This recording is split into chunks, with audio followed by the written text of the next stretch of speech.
There's one number that decides whether you retire at 65 or at 38. It's not your salary, it's not your job title, and almost nobody talks about it.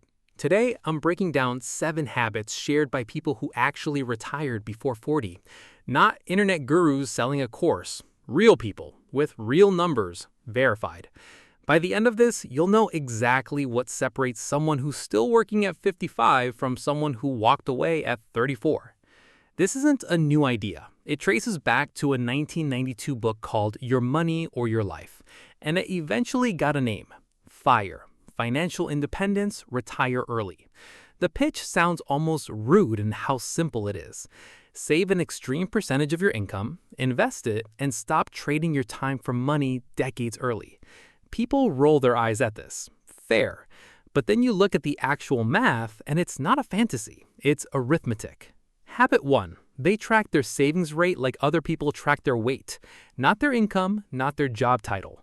Their savings rate, the percentage of what they earn that actually gets invested.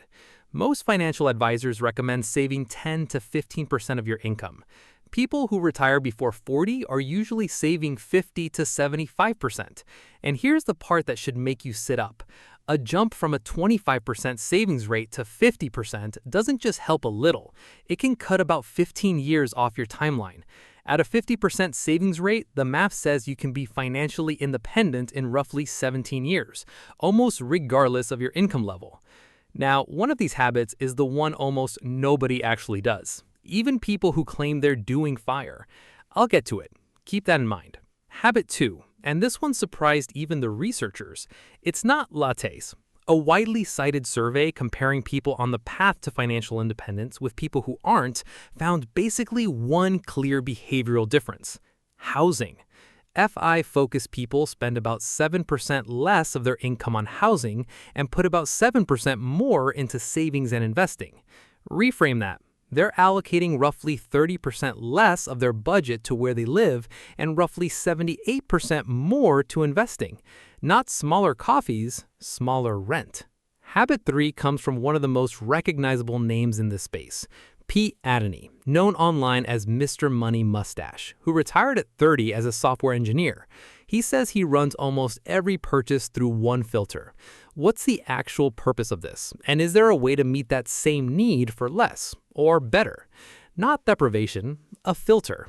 He and his then wife saved 50 to 75% of a normal 2-income engineering salary for about 9 years, ended up with around $600,000 invested plus a paid-off house, and built a lifestyle that runs on about $25,000 a year. Here's where most people check out of this video, because they assume, fine, but you need a 6-figure salary for any of this to work. That's the myth. According to the National Study of Millionaires, roughly 1/3 of U.S. millionaires never earned 6 figures in a single year in their entire career. Income helps. It's not the gatekeeper people think it is. Habit 4. They don't pick a side in the cut expenses versus earn more debate.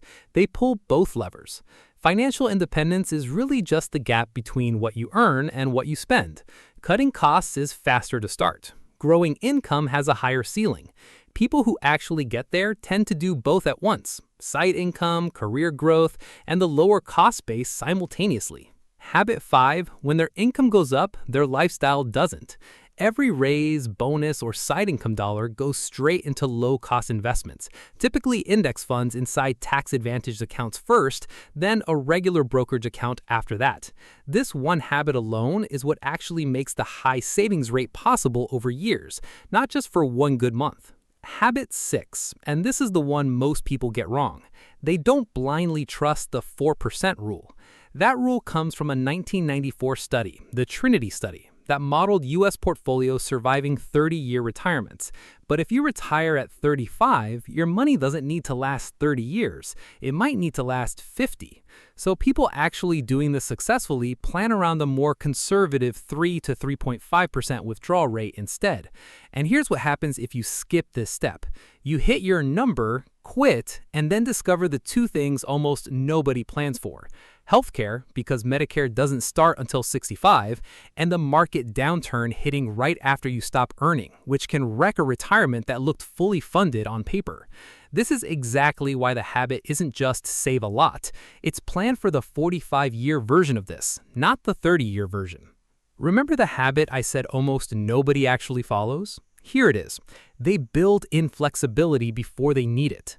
Full quit everything at 35 FIRE is the version that gets all the attention, but it's also the hardest and least forgiving. The people who actually make this work long-term often use a softer version, Coast FIRE, where you front-load investing early, then let compound growth do the rest while you work just enough to cover today's bills, or Barista FIRE, where a small part-time income covers the gap so you don't have to touch your full nest egg. That flexibility is also why the loudest criticism of FIRE, that people aren't really retired because they still earn some money from a blog or a business, misses the point. Reaching the number and then choosing to keep creating isn't failure, it's the plan working. So, 7 habits. Track your savings rate obsessively, attack housing costs first, filter every purchase through one honest question, stop believing you need 6 figures, pull both levers at once, send every raise straight into investments, and plan around 45 years, not 30, with a flexible off-ramp built in. If you want the exact FIRE number and savings rate math broken down step by step, that's next video. Subscribe so you don't miss it.